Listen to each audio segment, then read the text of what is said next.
Bakit nga ba takot na takot ang mga bobong senador na imbestigahan si Sara Duterte?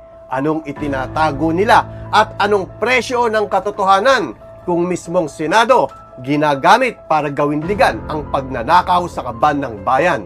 Tara, ilantad natin ang sindikato sa loob ng Kongreso at ang mga galamay ng korupsyon. Sa pagbubukas ng 20th Congress, abangan na naman natin ang parada ng mga inutil at bobong senador sa pangunguna ni Bato de la Rosa at Robin Padilla.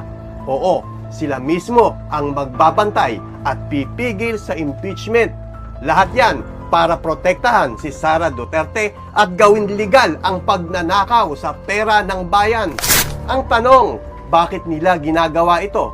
Simple lang, para ibaon sa limot ang anomalya ni Sara Duterte. Huwag na tayong magbulag-bulagan.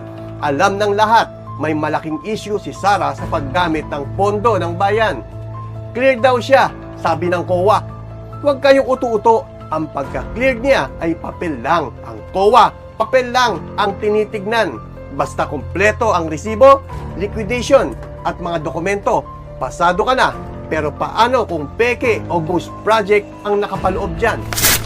Regular COA audit, document-based lang yan. Basta kumpleto ang papel, cleared na agad. Pero paano pag sa likod ng mga dokumentong yan, puro peke at ghost project? Hindi lahat ng cleared sa audit, malinis na sa tunay na buhay. Ngayon, kung totoo talagang hindi ka magnanakaw, Sara Duterte, bakit mo ginagamit ang mga bobong DDS, senador na tagapagtanggol mo para hadlangan ang investigasyon?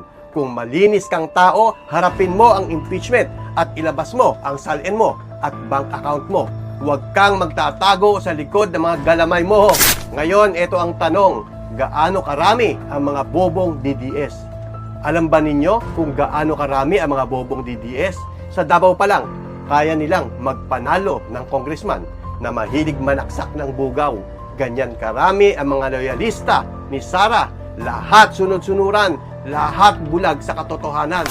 Kaya kayong mga Pilipino, gumising na. Huwag kayong magpa-brainwash sa mga senador na ginagamit lang para protektahan ang magdanakaw.